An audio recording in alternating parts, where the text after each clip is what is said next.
सीकर के coat road स्थित ढाका भवन में आज विशाल किसान महापंचायत का आयोजन हुआ। यह महापंचायत नगर विकास न्यास और नगर परिषद सीकर द्वारा जारी मास्टर प्लान 2023-41 के विरोध में हुई। हाल ही में यूडीएच मंत्री झाबड़ सिंह खर्रा ने इसका प्रारूप प्रकाशित किया था। महापंचायत में खेतीहर किसानों और मास्टर प्लान से प्रभावित 50 गाँव के किसानों ने हिस्सा लिया। किसान नेता गणेश बेरवाल ने कहा कि यूआईटी का यह नया प्रस्ताव पूरी तरह से गलत है और इसे रद्द करने के लिए किसान एकजुट हैं। उन्होंने कहा कि पहली बार पीड़ित किसानों को मंच पर बुलाकर उनकी बातें सुनी गई हैं। बेरवाल ने सरकार पर आरोप लगाते हुए कहा कि सीकर में मूलभूत सुविधाएं जैसे जल भराव और गंदगी अनदेखी की जा रही है, जबकि अफसर और नेता लोगों की जमीन हड़पने की साजिश लगातार जारी है। किसानों ने चेतावनी दी है कि वे बड़ा आंदोलन करेंगे ताकि किसानों की जमीन बचाई जा सके। उनकी मुख्य मांग है कि मास्टर प्लान 2041 को खत्म किया जाए और किसानों की जमीन उन्हीं के पास रहे। सड़कें पिलर पर बनाने का सुझाव भी दिया गया ताकि खेतों को नुकसान ना हो। यूआईटी की तरफ से नया प्रस्ताव आया है 2041 का। हम इसका पूर्णतः विरोध करते हैं। हम इसको खारिज कराने के लिए प्रयत्नशील हैं और जो 6-7 व्यक्तियों की कमेटी बनी हुई है उसमें हमने बिल्कुल ही एक नया ट्रेंड लिया है। पहली बार कि हमने उन लोगों को बुलाया है जो वास्तव में पीड़ित है, जिनकी ज़मीनें जारी है।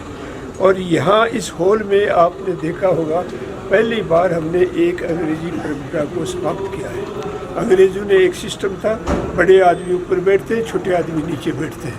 हमने ऐसा कुछ नहीं रखा, सिर्फ बोलने वाला ऊपर जाएगा, बाकी सब बराबर बैठेंगे। और इन सब की राय से, इनकी सब की सहमति से, अभी सहमति से हम हाथ खड़े करके उनसे इजाज़त लेंगे कि हम इसके बाद में बड़ा जो प्रदर्शन करेंगे, ताकत करेंगे, क्योंकि ये आंदोलनों की लड़ाई है। हमने तो बरसों तक यही काम किया है कि उसमें हमें कम जोर आए और दुश्मन को ज़्यादा जोर आए। ऐसा स्टेट में फौज का एक कायदा होता है, उस कायदे के अनुसार हम चलेंगे और हम सरकार को झुकाएंगे, इस प्रारूप को फड़ाएंगे।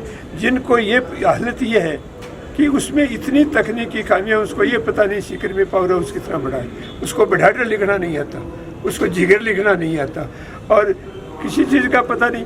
और जो हो रहा है जनता के सामने, उनको पानी नहीं दिख रहा है। सीकर में इकट्ठा हो रहा है, लोग जो परेशान हो रहे हैं, उनको नानी के बीड़ को कचरा पत्र बना दिया, वो नहीं दिख रहा है। जो पानी गंदा पानी बढ़ा सकता है वो नहीं दिख रहा है। नेवलगढ़ की पुलिया के पास में जो हो रहा है वो नहीं दिख रहा है। और इनको लोगों की ज़मीन हड़प पर के पैसे खाने हैं और ये सारे मिले हुए हैं राज व्यवस्था में, ऊपर से लेके नीचे अफसर तक सारे एक है। ये उगाते हैं, वो वहाँ तक पहुँचाते हैं। हम इनकी सारी प्रक्रिया को, जो पीड़ित लोग हैं, हम सब मिलकर लड़ेंगे। दूसरा ये है कि हमने राजनेताओं को देख लिया। यदि राजनेता के बिना ये ऐसा हो नहीं सकता। आज बढ़ाडर में कौन सा नेता है जिसका फार्म हाउस नहीं है? उनको कैसे पता चला कि बढ़ाडर में ये योजना है और सबने फार्म हाउस बढ़ा लिया? इसलिए हम किसी धोखाधड़ी में नहीं आएंगे किसी के में, और हम वही करेंगे जिससे किसान की ज़मीन बचे, वो अपनी ज़मीन में खुद पैदा करे, अपने बच्चों को पाले, अपने बच्चों को पढ़ाए, वो लोग आगे बढ़े। इन्हीं शब्दों के साथ मुख्य मांग क्या है सर? मुख्य मांग हमारी ये है कि ये इस प्रारूप जो पेश किया गया है 2041, इसको समाप्त किया जाए और ज़मीन जिस काश्तकार की है उसके पास रखी जाए। जहाँ सड़क के विकास का बात है तो दुनिया में सड़क यार पिलर पर बढ़ती है, यहाँ भी सड़क पिलर पर बढ़ाई है, क्या दिक्कत है? एक पिलर काट दीजिए किसान की खेत के अंदर, सब जगह। अरे दुनिया में 3 मंजिलें बस चल गई तो वो कहाँ की बात कर रहे हो? और दूसरी है, इससे ज़्यादा धोखाधड़ी क्या होगी? मेरा प्रेस से निवेदन है कि उसकी कॉपी नहीं हो तो मेरे पास से ले जाओ।